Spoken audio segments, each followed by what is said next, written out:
Self-Reliance by Ralph Waldo Emerson. Originally published in 1841. This recording is a production of Stories Day and for the purpose of research, study, and discussion. The view and opinions expressed in this book belong to the author and may not always reflect those of Stories Day and or its affiliates. Ne te quaseveris extra. Man is his own star, and the soul that can render an honest and a perfect man commands all light, all influence, all fate. Nothing to him falls early or too late. Our acts, our angels are, or good or ill, are fatal shadows that walk by us still. Epilogue to Beaumont and Fletcher's Honest Man's Fortune. Cast the bantling on the rocks. Suckle him with the she-wolf's teat. Wintered with the hawk and fox. Power and speed be hands and feet. I read the other day some verses written by an eminent painter which were original and not conventional. The soul always hears an admonition in such lines. Let the subject be what it may. The sentiment they instill is of more value than any thought they may contain. To believe your own thought, to believe that what is true for you in your private heart is true for all men, that is genius. Speak your latent conviction, and it shall be the universal sense. For the inmost in due time becomes the outmost, and our first thought is rendered back to us by the trumpets of the last judgment. Familiar as the voice of the mind is to each, the highest merit we ascribe to Moses, Plato, and Milton is, that they set at naught books and traditions, and spoke not what men but what they thought. A man should learn to detect and watch that gleam of light which flashes across his mind from within, more than the luster of the firmament of bards and sages. Yet he dismisses without notice his thought, because it is his. In every work of genius we recognize our own rejected thoughts. They come back to us with a certain alienated majesty. Great works of art have no more affecting lesson for us than this. They teach us to abide by our spontaneous impression with good-humored inflexibility than most when the whole cry of voices is on the other side. Else, tomorrow a stranger will say with masterly good sense precisely what we have thought and felt all the time, and we shall be forced to take with shame our own opinion from another. There is a time in every man's education when he arrives at the conviction that envy is ignorance, that imitation is suicide, that he must take himself for better, for worse, as his portion, that though the wide universe is full of good, no kernel of nourishing corn can come to him but through his toil bestowed on that plot of ground which is given to him to till. The power which resides in him is new in nature, and none but he knows what that is which he can do, nor does he know until he has tried. Not for nothing one face, one character, one fact, makes much impression on him, and another none. This sculpture in the memory is not without pre-established harmony. The eye was placed where one ray should fall, that it might testify of that particular ray. We but half express ourselves, and are ashamed of that divine idea which each of us represents. It may be safely trusted as proportionate and of good issues, so it be faithfully imparted, but God will not have his work made manifest by cowards.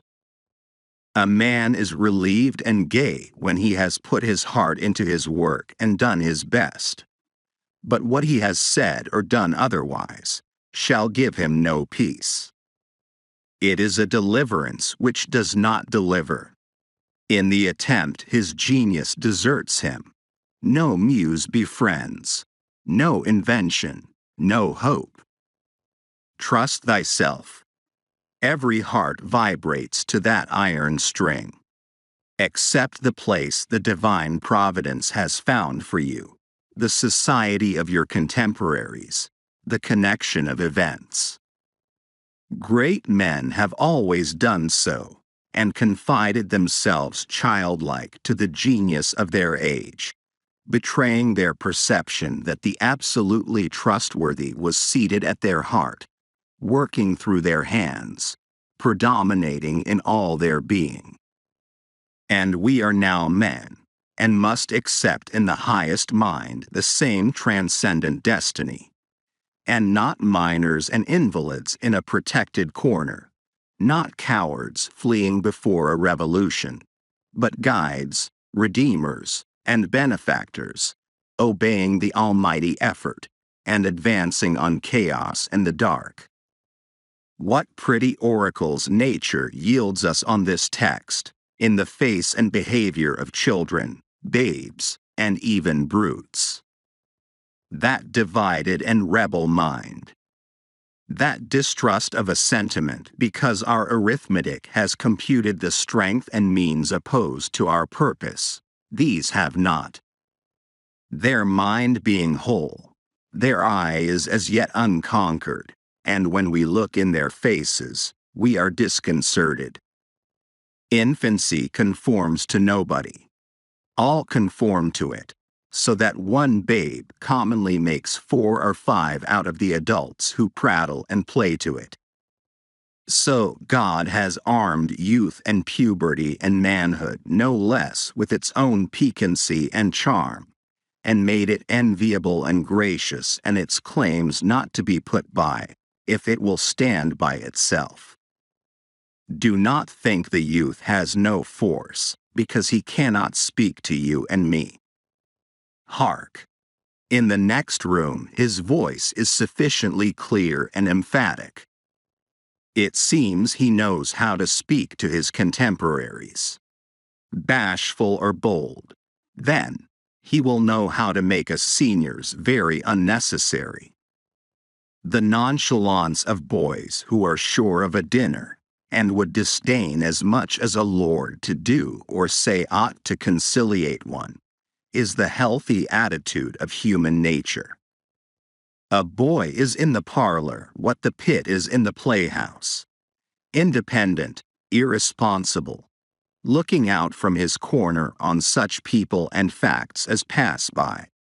He tries and sentences them on their merits, in the swift, summary way of boys, as good, bad, interesting, silly, eloquent, troublesome. He cumbers himself never about consequences, about interests. He gives an independent, genuine verdict. You must court him. He does not court you. But the man is, as it were, clapped into jail by his consciousness. As soon as he has once acted or spoken with éclat, he is a committed person, watched by the sympathy or the hatred of hundreds, whose affections must now enter into his account. There is no Lethe for this. Ah, that he could pass again into his neutrality. Who can thus avoid all pledges, and having observed, observe again from the same unaffected, unbiased, unbribable, unaffrighted innocence, must always be formidable. He would utter opinions on all passing affairs, which being seen to be not private, but necessary, would sink like darts into the ear of men, and put them in fear. These are the voices which we hear in solitude, but they grow faint and inaudible as we enter into the world. Society everywhere is in conspiracy against the manhood of every one of its members. Society is a joint stock company, in which the members agree, for the better securing of his bread to each shareholder, to surrender the liberty and culture of the eater. The virtue in most request is conformity. Self-reliance is its aversion. It loves not realities and creators, but names and customs. Whoso would be a man must be a nonconformist.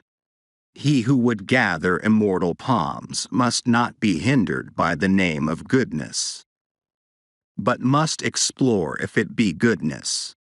Nothing is at last sacred but the integrity of your own mind.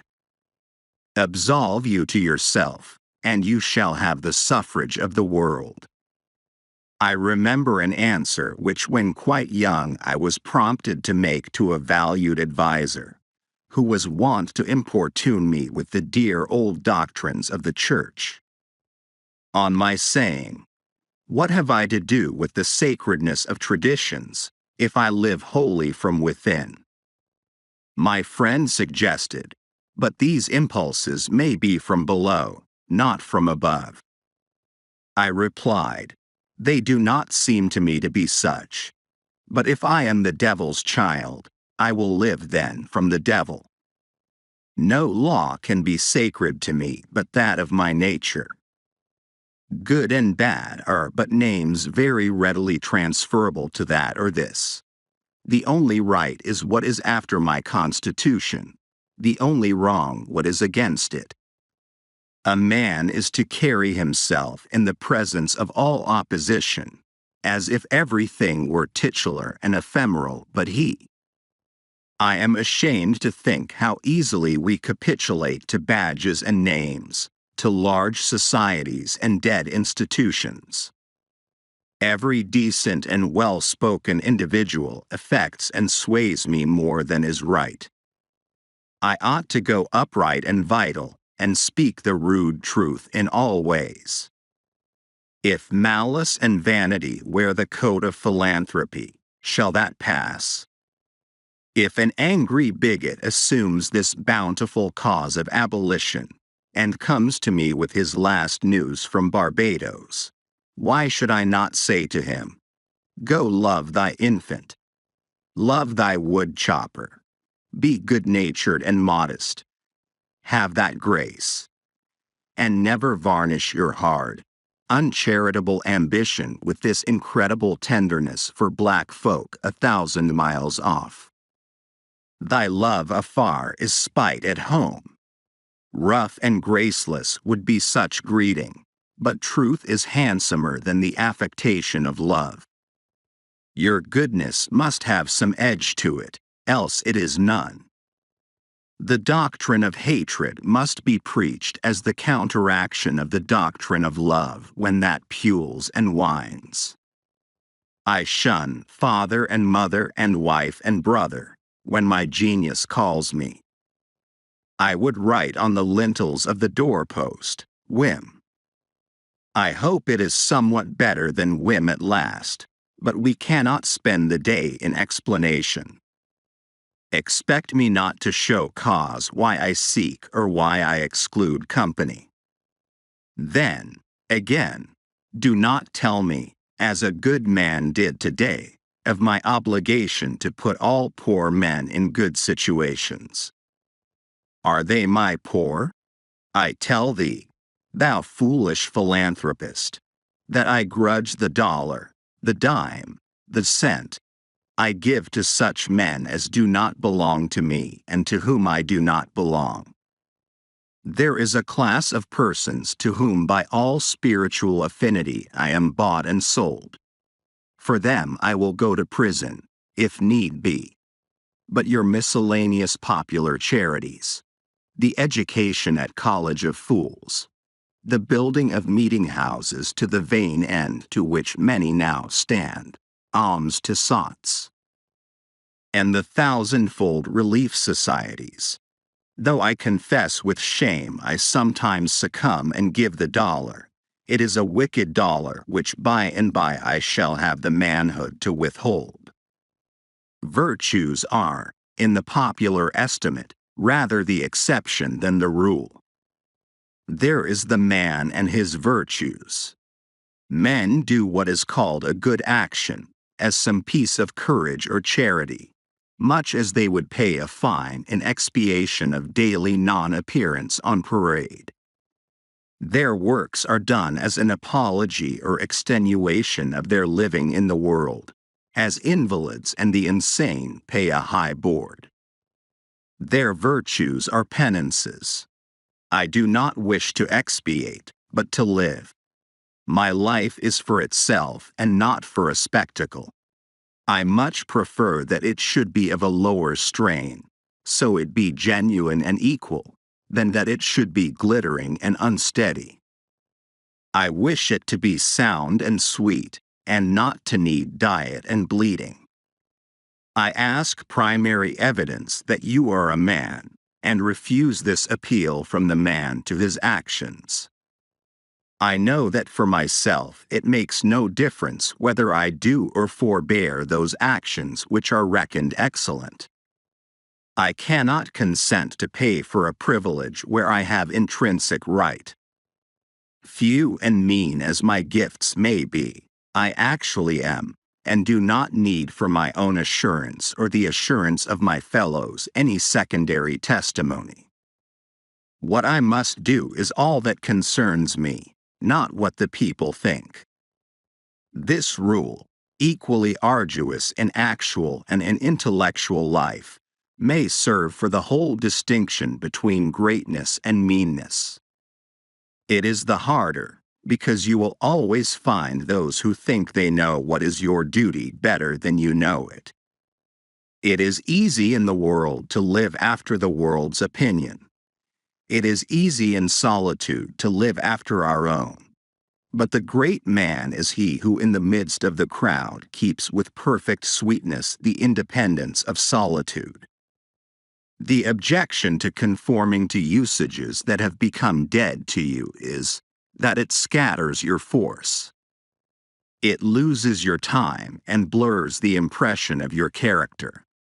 If you maintain a dead church, contribute to a dead Bible society, vote with a great party either for the government or against it, spread your table like base housekeepers, under all these screens I have difficulty to detect the precise man you are.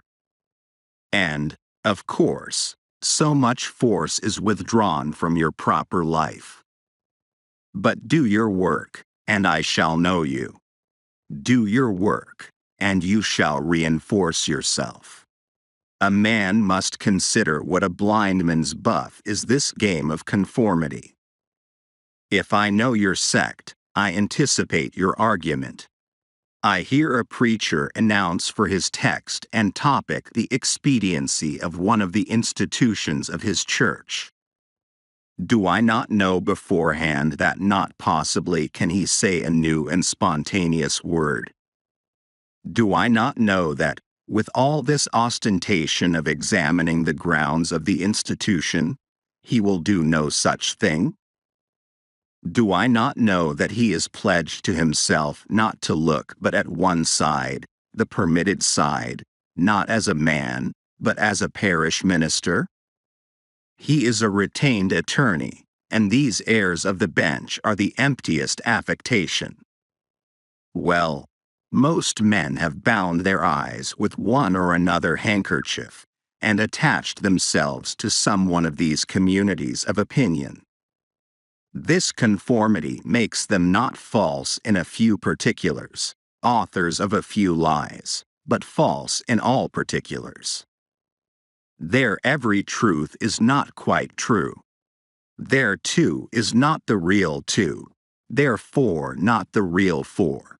So that every word they say chagrins us, and we know not where to begin to set them right.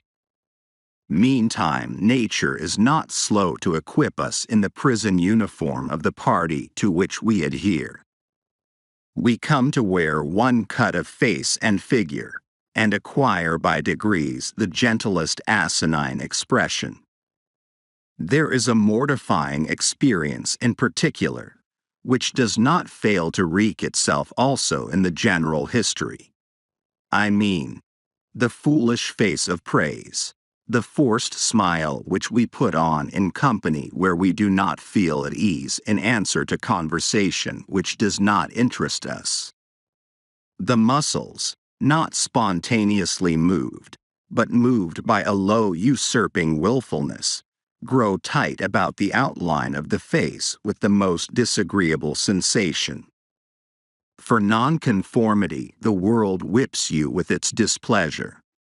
And therefore a man must know how to estimate a sour face. The bystanders look askance on him in the public street or in the friend's parlor. If this aversation had its origin in contempt and resistance like his own, he might well go home with a sad countenance. But the sour faces of the multitude, like their sweet faces, have no deep cause, but are put on and off as the wind blows and a newspaper directs. Yet is the discontent of the multitude more formidable than that of the Senate and the college.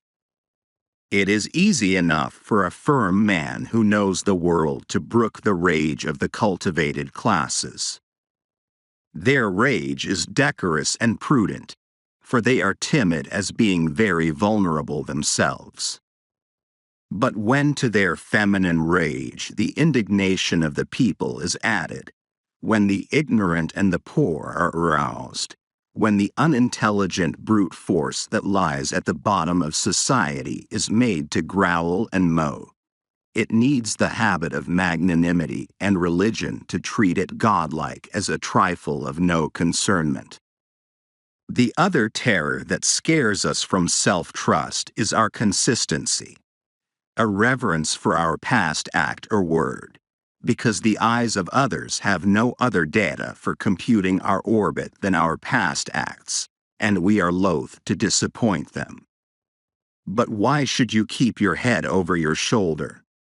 Why drag about this corpse of your memory, lest you contradict somewhat you have stated in this or that public place? Suppose you should contradict yourself. What then? It seems to be a rule of wisdom never to rely on your memory alone, scarcely even in acts of pure memory, but to bring the past for judgment into the thousand-eyed present, and live ever in a new day. In your metaphysics you have denied personality to the deity. Yet when the devout motions of the soul come, yield to them heart and life, though they should clothe God with shape and color. Leave your theory, as Joseph his coat in the hand of the harlot, and flee. A foolish consistency is the hobgoblin of little minds, adored by little statesmen and philosophers and divines. With consistency, a great soul has simply nothing to do. He may as well concern himself with his shadow on the wall. Speak what you think now in hard words, and tomorrow speak what tomorrow thinks in hard words again, though it contradict everything you said today. Ah, so you shall be sure to be misunderstood. Is it so bad, then, to be misunderstood? Pythagoras was misunderstood, and Socrates, and Jesus, and Luther, and Copernicus, and Galileo, and Newton, and every pure and wise spirit that ever took flesh. To be great is to be misunderstood. I suppose no man can violate his nature. All the sallies of his will are rounded in by the law of his being, as the inequalities of Andes and Himalaya are insignificant in the curve of the sphere. Nor does it matter how you gauge and try him. A character is like an acrostic or Alexandrian stanza. Read it forward, backward, or across, it still spells the same thing. In this pleasing, contrite wood life which God allows me, let me record day by day my honest thought without prospect or retrospect, and, I cannot doubt, it will be found symmetrical, though I mean it not, and see it not. My book should smell of pines and resound with the hum of insects. The swallow over my window should interweave that thread or straw he carries in his bill into my web also. We pass for what we are. Character teaches above our wills. Men imagine that they communicate their virtue or vice only by overt actions, and do not see that virtue or vice emit a breath every moment. There will be an agreement in whatever variety of actions, so they be each honest and natural in their hour. For of one will, the actions will be harmonious, however unlike they seem. These varieties are lost sight of at a little distance, at a little height of thought. One tendency unites them all. The voyage of the best ship is a zigzag line of 100 tacks. See the line from a sufficient distance, and it straightens itself to the average tendency. Your genuine action will explain itself, and will explain your other genuine actions. Your conformity explains nothing. Act singly, and what you have already done singly will justify you now. Greatness appeals to the future. If I can be firm enough today to do right, and scorn eyes, I must have done so much right before as to defend me now. Be it how it will, do right now. Always scorn appearances, and you always may. The force of character is cumulative. All the foregone days of virtue work their health into this. What makes the majesty of the heroes of the Senate and the field, which so fills the imagination? The consciousness of a train of great days and victories behind. They shed an united light on the advancing actor. He is attended as by a visible escort of angels. That is it which throws thunder into Chatham's voice, and dignity into Washington's port, and America into Adams's eye. Honor is venerable to us because it is no ephemeris. It is always ancient virtue. We worship it today because it is not of today. We love it and pay it homage because it is not a trap for our love and homage, but is self-dependent, self-derived, and therefore of an old immaculate pedigree, even if shown in a young person. I hope in these days we have heard the last of conformity and consistency. Let the words be gauzeted and ridiculous henceforward. Instead of the gong for dinner, let us hear a whistle from the Spartan fife. Let us never bow and apologize more. A great man is coming to eat at my house. I do not wish to please him. I wish that he should wish to please me. I will stand here for humanity, and though I would make it kind, I would make it true. Let us affront and reprimand the smooth mediocrity and squalid contentment of the times, and hurl in the face of custom, and trade, and office, the fact which is the upshot of all history, that there is a great responsible thinker and actor working wherever a man works, that a true man belongs to no other time or place, but is the center of things. Where he is, there is nature. He measures you, and all men, and all events. Ordinarily, every body in society reminds us of somewhat else, or of some other person. Character, reality, reminds you of nothing else. It takes place of the whole creation. The man must be so much, that he must make all circumstances indifferent. Every true man is a cause, a country, and an age, requires infinite spaces and numbers and time fully to accomplish his design, and posterity seem to follow his steps as a train of clients. A man Caesar is born, and for ages after we have a Roman Empire. Christ is born, and millions of minds so grow and cleave to his genius that he is confounded with virtue and the possible of man. An institution is the lengthened shadow of one man, as monachism of the hermit Antony, the Reformation of Luther, Quakerism of Fox, Methodism of Wesley, abolition of Clarkson. Scipio, Milton called the height of Rome, and all history resolves itself very easily into the biography of a few stout and earnest persons. Let a man then know his worth and keep things under his feet. Let him not peep or steal, or skulk up and down with the air of a charity boy, a bastard, or an interloper, in the world which exists for him. But the man in the street, finding no worth in himself which corresponds to the force which built a tower or sculptured a marble god, feels poor when he looks on these. To him a palace, a statue, or a costly book have an alien and forbidding air, much like a gay equipage, and seem to say like that, "Who are you, sir?" Yet they all are his, suitors for his notice, petitioners to his faculties that they will come out and take possession.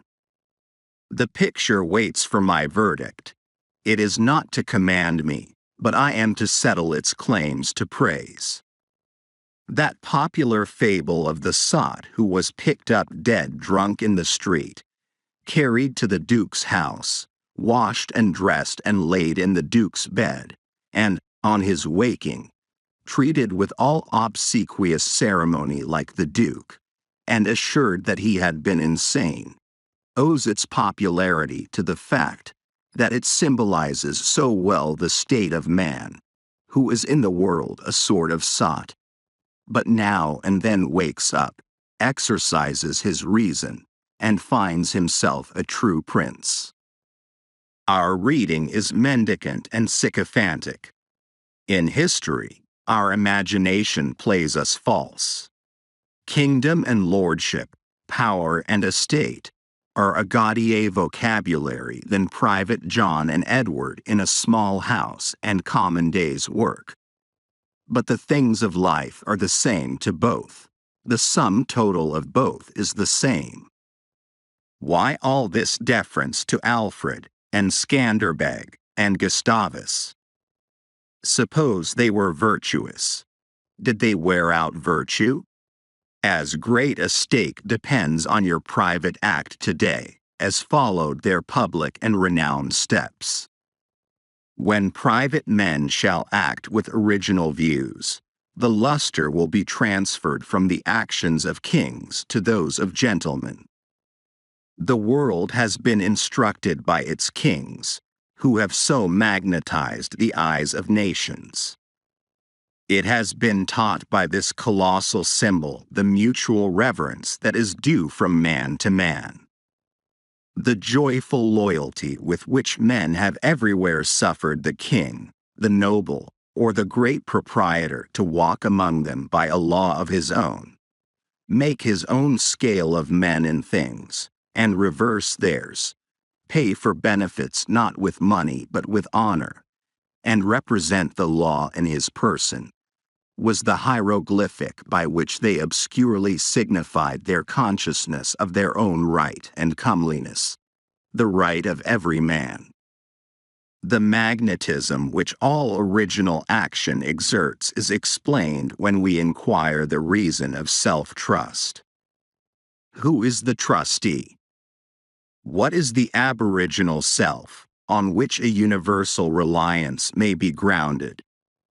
What is the nature and power of that science-baffling star, without parallax, without calculable elements, which shoots a ray of beauty even into trivial and impure actions, if the least mark of independence appear? The inquiry leads us to that source, at once the essence of genius, of virtue, and of life, which we call spontaneity or instinct. We denote this primary wisdom as intuition, whilst all later teachings are tuitions. In that deep force, the last fact behind which analysis cannot go, all things find their common origin. 4. The sense of being which in calm hours rises, we know not how, in the soul, is not diverse from things, from space, from light, from time, from man, but one with them, and proceeds obviously from the same source whence their life and being also proceed. We first share the life by which things exist, and afterwards see them as appearances in nature, and forget that we have shared their cause. Here is the fountain of action and of thought. Here are the lungs of that inspiration which giveth man wisdom, and which cannot be denied without impiety and atheism. We lie in the lap of immense intelligence, which makes us receivers of its truth and organs of its activity. When we discern justice, when we discern truth, we do nothing of ourselves, but allow a passage to its beams. If we ask whence this comes, if we seek to pry into the soul that causes, all philosophy is at fault. Its presence or its absence is all we can affirm. Every man discriminates between the voluntary acts of his mind and his involuntary perceptions, and knows that to his involuntary perceptions a perfect faith is due. He may err in the expression of them, but he knows that these things are so, like day and night, not to be disputed. My willful actions and acquisitions are but roving. The idlest reverie, the faintest native emotion, command my curiosity and respect. Thoughtless people contradict as readily the statement of perceptions as of opinions, or rather much more readily. 4. They do not distinguish between perception and notion. They fancy that I choose to see this or that thing. But perception is not whimsical, but fatal. If I see a trait, my children will see it after me, and in course of time, all mankind, although it may chance that no one has seen it before me. For my perception of it is as much a fact as the sun. The relations of the soul to the divine spirit are so pure, that it is profane to seek to interpose helps. It must be that when God speaketh he should communicate, not one thing, but all things, should fill the world with his voice, should scatter forth light, nature, time, souls, from the center of the present thought, and new date and new create the whole. Whenever a mind is simple, and receives a divine wisdom, old things pass away, means, teachers, texts, temples fall. It lives now, and absorbs past and future into the present hour. All things are made sacred by relation to it, one as much as another. All things are dissolved to their center by their cause, and, in the universal miracle, petty and particular miracles disappear. If, therefore, a man claims to know and speak of God, and carries you backward to the phraseology of some old mouldered nation in another country, in another world, believe him not. Is the acorn better than the oak which is its fullness and completion? Is the parent better than the child into whom he has cast his ripened being? Whence, then, this worship of the past? The centuries are conspirators against the sanity and authority of the soul.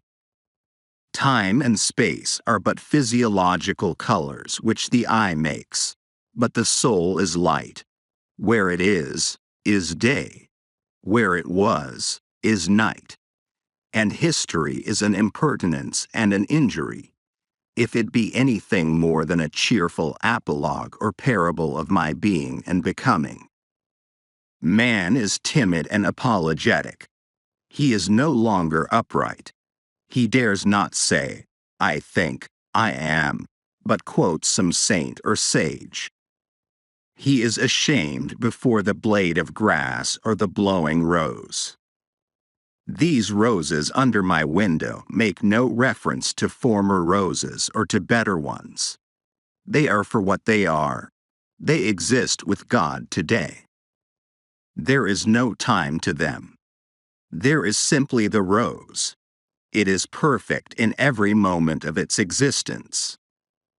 Before a leaf bud has burst, its whole life acts. In the full-blown flower there is no more. In the leafless root there is no less. Its nature is satisfied, and it satisfies nature, in all moments alike. But man postpones or remembers. He does not live in the present, but with reverted eye laments the past, or, heedless of the riches that surround him, stands on tiptoe to foresee the future. He cannot be happy and strong until he too lives with nature in the present, above time. This should be plain enough. Yet see what strong intellects dare not yet hear God himself, unless he speak the phraseology of I know not what David, or Jeremiah, or Paul. We shall not always set so great a price on a few texts, on a few lives. We are like children who repeat by rote the sentences of grandames and tutors, and, as they grow older, of the men of talents and character they chance to see, painfully recollecting the exact words they spoke. Afterwards, when they come into the point of view which those had who uttered these sayings, they understand them, and are willing to let the words go. For, at any time, they can use words as good when occasion comes. If we live truly, we shall see truly. It is as easy for the strong man to be strong, as it is for the weak to be weak. When we have new perception, we shall gladly disburden the memory of its hoarded treasures as old rubbish. When a man lives with God, his voice shall be as sweet as the murmur of the brook and the rustle of the corn. And now at last the highest truth on this subject remains unsaid, probably cannot be said, for all that we say is the far-off remembering of the intuition. That thought, by what I can now nearest approach to say it, is this. When good is near you, when you have life in yourself, it is not by any known or accustomed way. You shall not discern the footprints of any other. You shall not see the face of man. You shall not hear any name. The way, the thought, the good, shall be wholly strange and new. It shall exclude example and experience. You take the way from man, not to man. All persons that ever existed are its forgotten ministers. Fear and hope are alike beneath it. There is somewhat low even in hope. In the hour of vision, there is nothing that can be called gratitude, nor properly joy. The soul raised over passion beholds identity and eternal causation, perceives the self-existence of truth and right, and calms itself with knowing that all things go well. Vast spaces of nature, the Atlantic Ocean, the South Sea, long intervals of time, years, centuries, are of no account. This which I think and feel underlay every former state of life and circumstances, as it does underlie my present, and what is called life, and what is called death. Life only avails, not the having lived. Power ceases in the instant of repose. It resides in the moment of transition from a past to a new state, in the shooting of the gulf, in the darting to an aim. This one fact the world hates, that the soul becomes. For that forever degrades the past, turns all riches to poverty, all reputation to a shame, confounds the saint with the rogue, shoves Jesus and Judas equally aside. Why, then, do we prate of self-reliance? Inasmuch as the soul is present, there will be power not confident but agent. To talk of reliance is a poor external way of speaking. Speak rather of that which relies, because it works and is. Who has more obedience than I masters me, though he should not raise his finger? Round him I must revolve by the gravitation of spirits. We fancy it rhetoric when we speak of eminent virtue. We do not yet see that virtue is height, and that a man or a company of men, plastic and permeable to principles, by the law of nature must overpower and ride all cities, nations, kings, rich men, poets, who are not. This is the ultimate fact which we so quickly reach on this, as on every topic, the resolution of all into the ever-blessed one. Self-existence is the attribute of the supreme cause, and it constitutes the measure of good by the degree in which it enters into all lower forms. All things real are so by so much virtue as they contain. Commerce, husbandry, hunting, whaling, war, eloquence, personal weight, are somewhat, and engage my respect as examples of its presence and impure action. I see the same law working in nature for conservation and growth. Power is in nature the essential measure of right.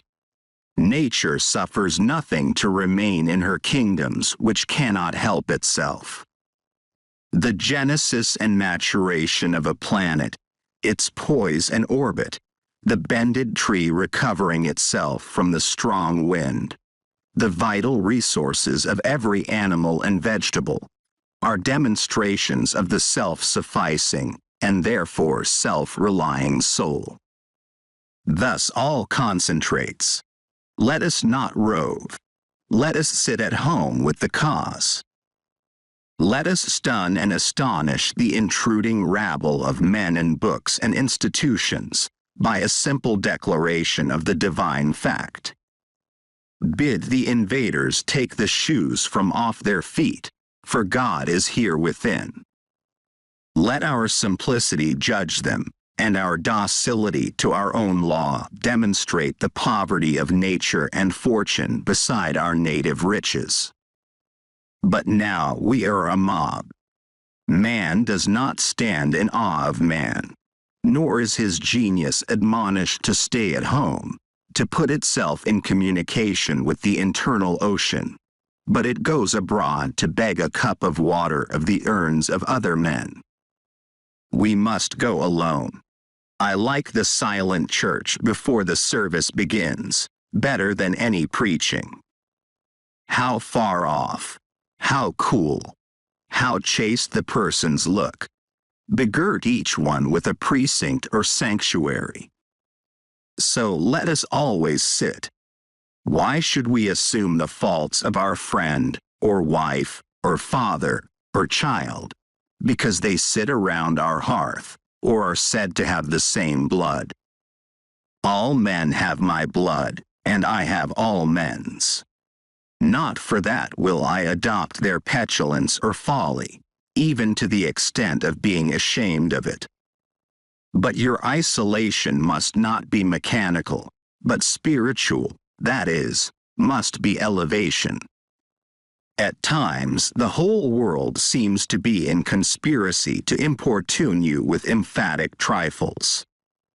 Friend, client, child, sickness, fear, want, charity, all knock at once at thy closet door, and say, Come out unto us. But keep thy state, come not into their confusion. The power men possess to annoy me, I give them by a weak curiosity. No man can come near me but through my act. What we love that we have, but by desire we bereave ourselves of the love. If we cannot at once rise to the sanctities of obedience and faith, let us at least resist our temptations. Let us enter into the state of war, and wake Thor and Woden, courage and constancy, in our Saxon breasts. This is to be done in our smooth times by speaking the truth. Check this lying hospitality and lying affection. Live no longer to the expectation of these deceived and deceiving people with whom we converse. Say to them, O father, O mother, O wife, O brother, O friend, I have lived with you after appearances hitherto. Henceforward I am the truth's. Be it known unto you that henceforward I obey no law less than the eternal law. I will have no covenants but proximities. I shall endeavor to nourish my parents, to support my family, to be the chaste husband of one wife, but these relations I must fill after a new and unprecedented way. I appeal from your customs. I must be myself. I cannot break myself any longer for you, or you. If you can love me for what I am, we shall be the happier. If you cannot, I will still seek to deserve that you should. I will not hide my tastes or aversions. I will so trust that what is deep is holy, that I will do strongly before the sun and moon whatever inly rejoices me, and the heart appoints. If you are noble, I will love you. If you are not, I will not hurt you and myself by hypocritical attentions. If you are true, but not in the same truth with me, cleave to your companions. I will seek my own. I do this not selfishly, but humbly and truly.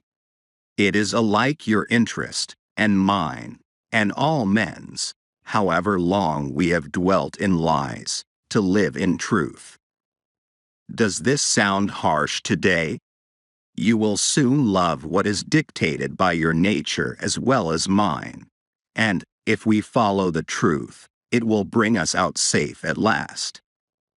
But so you may give these friends pain. Yes, but I cannot sell my liberty and my power to save their sensibility. Besides, all persons have their moments of reason, when they look out into the region of absolute truth. Then will they justify me, and do the same thing. The populace think that your rejection of popular standards is a rejection of all standard, and mere antinomianism. And the bold sensualist will use the name of philosophy to gild his crimes. But the law of consciousness abides. There are two confessionals, in one or the other of which we must be shriven. You may fulfill your round of duties by clearing yourself in the direct, or in the reflex way. Consider whether you have satisfied your relations to father, mother, cousin, neighbor, town, cat, and dog. Whether any of these can upbraid you. But I may also neglect this reflex standard, and absolve me to myself. I have my own stern claims and perfect circle. It denies the name of duty to many offices that are called duties. But if I can discharge its debts, it enables me to dispense with the popular code. If anyone imagines that this law is lax, let him keep its commandment one day. And truly it demands something godlike in him who has cast off the common motives of humanity, and has ventured to trust himself for a taskmaster. High be his heart, faithful his will, clear his sight, that he may in good earnest be doctrine, society, law, to himself, that a simple purpose may be to him as strong as iron necessity is to others. If any man consider the present aspects of what is called by distinction society, he will see the need of these ethics. The sinew and heart of man seem to be drawn out, and we are become timorous, desponding whimperers. We are afraid of truth, afraid of fortune, afraid of death, and afraid of each other. Our age yields no great and perfect persons. We want men and women who shall renovate life and our social state, but we see that most natures are insolvent, cannot satisfy their own wants, have an ambition out of all proportion to their practical force, and do lean and beg day and night continually. Our housekeeping is mendicant, our arts, our occupations, our marriages, our religion, we have not chosen, but society has chosen for us. We are parlor soldiers. We shun the rugged battle of fate, where strength is born. If our young men miscarry in their first enterprises, they lose all heart. If the young merchant fails, men say he is ruined. If the finest genius studies at one of our colleges, and is not installed in an office within 1 year afterwards in the cities or suburbs of Boston or New York, it seems to his friends and to himself that he is right in being disheartened, and in complaining the rest of his life. A sturdy lad from New Hampshire or Vermont, who in turn tries all the professions, who teams it, farms it, peddles, keeps a school, preaches, edits a newspaper, goes to Congress, buys a township, and so forth, in successive years, and always, like a cat, falls on his feet, is worth 100 of these city dolls. He walks abreast with his days, and feels no shame in not studying a profession, for he does not postpone his life, but lives already. He has not one chance, but 100 chances. Let a Stoic open the resources of man, and tell men they are not leaning willows, but can and must detach themselves. That with the exercise of self-trust, new powers shall appear. That a man is the Word made flesh, born to shed healing to the nations, that he should be ashamed of our compassion, and that the moment he acts from himself. Tossing the laws, the books, idolatries, and customs out of the window, we pity him no more, but thank and revere him, and that teacher shall restore the life of man to splendor, and make his name dear to all history. It is easy to see that a greater self-reliance must work a revolution in all the offices and relations of men, in their religion, in their education, in their pursuits, their modes of living, their association, in their property, in their speculative views. 1. In what prayers do men allow themselves? That which they call a holy office is not so much as brave and manly. Prayer looks abroad and asks for some foreign addition to come through some foreign virtue, and loses itself in endless mazes of natural and supernatural, and mediatorial and miraculous. Prayer that craves a particular commodity, anything less than all good, is vicious. Prayer is the contemplation of the facts of life from the highest point of view. It is the soliloquy of a beholding and jubilant soul. It is the Spirit of God pronouncing His works good. But prayer as a means to effect a private end is meanness and theft. It supposes dualism and not unity in nature and consciousness. As soon as the man is at one with God, he will not beg. He will then see prayer in all action. The prayer of the farmer kneeling in his field to weed it, the prayer of the rower kneeling with the stroke of his oar, are true prayers heard throughout nature, though for cheap ends.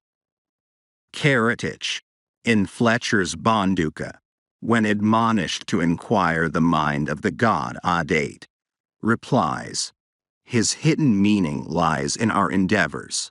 Our valors are our best gods." Another sort of false prayers are our regrets. Discontent is the want of self-reliance. It is infirmity of will. Regret calamities, if you can thereby help the sufferer. If not, attend your own work, and already the evil begins to be repaired. Our sympathy is just as base.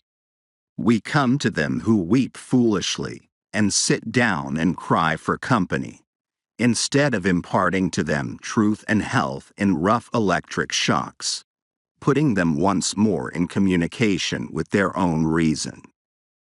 The secret of fortune is joy in our hands. Welcome evermore to gods and men is the self-helping man. For him all doors are flung wide. Him all tongues greet, all honors crown, all eyes follow with desire. Our love goes out to him and embraces him because he did not need it. We solicitously and apologetically caress and celebrate him because he held on his way and scorned our disapprobation. The gods love him because men hated him. To the persevering mortal, said Zoroaster, the blessed immortals are swift. As men's prayers are a disease of the will, so are their creeds a disease of the intellect. They say with those foolish Israelites, "Let not God speak to us, lest we die." Speak thou, speak any man with us, and we will obey. Everywhere I am hindered of meeting God in my brother, because he has shut his own temple doors, and recites fables merely of his brother's, or his brother's brother's God. Every new mind is a new classification. If it prove a mind of uncommon activity and power, a Locke, a Lavoisier, a Hutton, a Bentham, a Fourier, it imposes its classification on other men, and lo, a new system, in proportion to the depth of the thought, and so to the number of the objects it touches and brings within reach of the pupil, is his complacency. But chiefly is this apparent in creeds and churches, which are also classifications of some powerful mind acting on the elemental thought of duty, and man's relation to the highest. Such is Calvinism, Quakerism, Swedenborgism. The pupil takes the same delight in subordinating everything to the new terminology, as a girl who has just learned botany in seeing a new earth and new seasons thereby. It will happen for a time that the pupil will find his intellectual power has grown by the study of his master's mind. But in all unbalanced minds, the classification is idolized, passes for the end, and not for a speedily exhaustible means, so that the walls of the system blend to their eye in the remote horizon with the walls of the universe. The luminaries of heaven seem to them hung on the arch their master built. They cannot imagine how you aliens have any right to see, how you can see. It must be somehow that you stole the light from us. They do not yet perceive that light, unsystematic, indomitable, will break into any cabin, even into theirs. Let them chirp a while and call it their own. If they are honest and do well, presently their neat new pinfold will be too straight and low, will crack, will lean, will rot and vanish, and the immortal light, all young and joyful, million-orbed, million-colored, will beam over the universe as on the first morning. 2. It is for want of self-culture that the superstition of traveling, whose idols are Italy, England, Egypt, retains its fascination for all educated Americans. They who made England, Italy, or Greece venerable in the imagination did so by sticking fast where they were, like an axis of the earth. In manly hours, we feel that duty is our place. The soul is no traveler. The wise man stays at home, and when his necessities, his duties, on any occasion call him from his house, or into foreign lands, he is at home still, and shall make men sensible by the expression of his countenance, that he goes the missionary of wisdom and virtue, and visits cities and men like a sovereign, and not like an interloper or a valet. I have no churlish objection to the circumnavigation of the globe, for the purposes of art, of study, and benevolence, so that the man is first domesticated, or does not go abroad with the hope of finding somewhat greater than he knows. He who travels to be amused, or to get somewhat which he does not carry, travels away from himself, and grows old even in youth among old things. In Thebes, in Palmyra, his will and mind have become old and dilapidated as they. He carries ruins to ruins. Traveling is a fool's paradise. Our first journeys discover to us the indifference of places. At home, I dream that at Naples, at Rome, I can be intoxicated with beauty and lose my sadness. I pack my trunk, embrace my friends, embark on the sea, and at last wake up in Naples, and there beside me is the stern fact, the sad self, unrelenting, identical, that I fled from. I seek the Vatican and the palaces. I affect to be intoxicated with sights and suggestions, but I am not intoxicated. My giant goes with me wherever I go. 3. But the rage of traveling is a symptom of a deeper unsoundness affecting the whole intellectual action. The intellect is vagabond, and our system of education fosters restlessness. Our minds travel when our bodies are forced to stay at home. We imitate, and what is imitation but the traveling of the mind? Our houses are built with foreign taste. Our shelves are garnished with foreign ornaments. Our opinions, our tastes, our faculties, lean, and follow the past and the distant. The soul created the arts wherever they have flourished. It was in his own mind that the artist sought his model. It was an application of his own thought to the thing to be done and the conditions to be observed. And why need we copy the Doric or the Gothic model? Beauty, convenience, grandeur of thought, and quaint expression are as near to us as to any. And if the American artist will study with hope and love the precise thing to be done by him, considering the climate, the soil, the length of the day, the wants of the people, the habit and form of the government, he will create a house in which all these will find themselves fitted, and taste and sentiment will be satisfied also. Insist on yourself. Never imitate. Your own gift you can present every moment with the cumulative force of a whole life's cultivation. But of the adopted talent of another, you have only an extemporaneous, half possession. That which each can do best, none but his Maker can teach him. No man yet knows what it is, nor can, till that person has exhibited it. Where is the master who could have taught Shakespeare? Where is the master who could have instructed Franklin, or Washington, or Bacon, or Newton? Every great man is a unique. The Scipionism of Scipio is precisely that part he could not borrow. Shakespeare will never be made by the study of Shakespeare. Do that which is assigned you, and you cannot hope too much or dare too much. There is at this moment for you an utterance brave and grand as that of the colossal chisel of Phidias, or trowel of the Egyptians, or the pen of Moses, or Dante, but different from all these.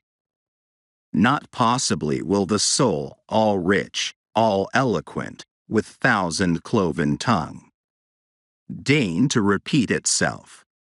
But if you can hear what these patriarchs say, surely you can reply to them in the same pitch of voice. For the ear and the tongue are two organs of one nature. Abide in the simple and noble regions of thy life, obey thy heart, and thou shalt reproduce the foreworld again. 4. As our religion, our education, our art look abroad, so does our spirit of society. All men plume themselves on the improvement of society, and no man improves. Society never advances. It recedes as fast on one side as it gains on the other. It undergoes continual changes. It is barbarous. It is civilized. It is Christianized. It is rich. It is scientific. But this change is not amelioration. For everything that is given, something is taken. Society acquires new arts and loses old instincts. What a contrast between the well-clad, reading, writing, thinking American, with a watch, a pencil, and a bill of exchange in his pocket, and the naked New Zealander, whose property is a club, a spear, a mat, and an undivided 20th of a shed to sleep under. But compare the health of the two men, and you shall see that the white man has lost his aboriginal strength. If the traveler tell us truly, strike the savage with a broad axe, and in a day or two the flesh shall unite and heal as if you struck the blow into soft pitch, and the same blow shall send the white to his grave. The civilized man has built a coach, but has lost the use of his feet. He is supported on crutches, but lacks so much support of muscle. He has a fine Geneva watch, but he fails of the skill to tell the hour by the sun. A Greenwich nautical almanac he has, and so being sure of the information when he wants it, the man in the street does not know a star in the sky. The solstice he does not observe. The equinox he knows as little, and the whole bright calendar of the year is without a dial in his mind. His notebooks impair his memory. His libraries overload his wit. The insurance office increases the number of accidents, and it may be a question whether machinery does not encumber, whether we have not lost by refinement some energy, by a Christianity entrenched in establishments and forms, some vigor of wild virtue. For every Stoic was a Stoic, but in Christendom where is the Christian? There is no more deviation in the moral standard than in the standard of height or bulk. No greater men are now than ever were. A singular equality may be observed between the great men of the first and of the last ages.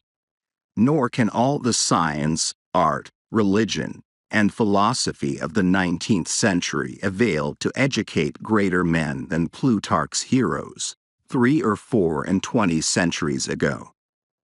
Not in time is the race progressive. Phocion, Socrates, Anaxagoras, Diogenes are great men, but they leave no class. He who is really of their class will not be called by their name, but will be his own man, and, in his turn, the founder of a sect. The arts and inventions of each period are only its costume, and do not invigorate men. The harm of the improved machinery may compensate its good. Hudson and Bering accomplished so much in their fishing boats as to astonish Perry and Franklin, whose equipment exhausted the resources of science and art. Galileo, with an opera glass, discovered a more splendid series of celestial phenomena than anyone since. Columbus found the New World in an undecked boat. It is curious to see the periodical disuse and perishing of means and machinery, which were introduced with loud laudation a few years or centuries before. The great genius returns to essential man.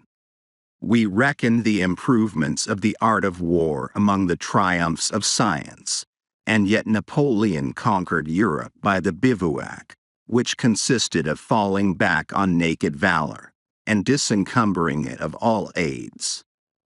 The emperor held it impossible to make a perfect army, says Las Casas, without abolishing our arms, magazines, commissaries, and carriages, until, in imitation of the Roman custom, the soldier should receive his supply of corn, grind it in his hand mill, and bake his bread himself. Society is a wave. The wave moves onward, but the water of which it is composed does not. The same particle does not rise from the valley to the ridge. Its unity is only phenomenal. The persons who make up a nation today, next year die, and their experience with them. And so the reliance on property, including the reliance on governments which protect it, is the want of self-reliance. Men have looked away from themselves and at things so long that they have come to esteem the religious, learned, and civil institutions as guards of property, and they deprecate assaults on these, because they feel them to be assaults on property. They measure their esteem of each other by what each has, and not by what each is. But a cultivated man becomes ashamed of his property, out of new respect for his nature. Especially he hates what he has, if he see that it is accidental, came to him by inheritance, or gift, or crime.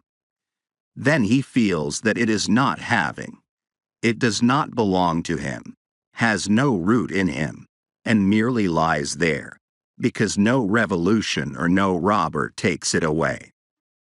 But that which a man is, does always by necessity acquire, and what the man acquires is living property, which does not wait the beck of rulers, or mobs, or revolutions, or fire, or storm, or bankruptcies, but perpetually renews itself wherever the man breathes. Thy lot or portion of life, said the Caliph Ali, is seeking after thee. Therefore be at rest from seeking after it. Our dependence on these foreign goods leads us to our slavish respect for numbers. The political parties meet in numerous conventions. The greater the concourse, and with each new uproar of announcement, the delegation from Essex, the Democrats from New Hampshire, the Whigs of Maine, the young patriot feels himself stronger than before by a new thousand of eyes and arms. In like manner, the reformers summon conventions, and vote and resolve in multitude. Not so, O friends. Will the God deign to enter and inhabit you, but by a method precisely the reverse. It is only as a man puts off all foreign support, and stands alone, that I see him to be strong and to prevail. He is weaker by every recruit to his banner. Is not a man better than a town? Ask nothing of men, and in the endless mutation, that only firm column must presently appear the upholder of all that surrounds thee. He who knows that power is inborn, that he is weak because he has looked for good out of him and elsewhere, and so perceiving, throws himself unhesitatingly on his thought, instantly rights himself, stands in the erect position, commands his limbs, works miracles. Just as a man who stands on his feet is stronger than a man who stands on his head. So use all that is called fortune. Most men gamble with her, and gain all, and lose all, as her wheel rolls. But do thou leave as unlawful these winnings, and deal with cause and effect, the chancellors of God. In the will work and acquire, and thou hast chained the wheel of chance, and shalt sit hereafter out of fear from her rotations. A political victory, a rise of rents, the recovery of your sick, or the return of your absent friend, or some other favorable event, raises your spirits, and you think good days are preparing for you. Do not believe it. Nothing can bring you peace but yourself. Nothing can bring you peace but the triumph of principles.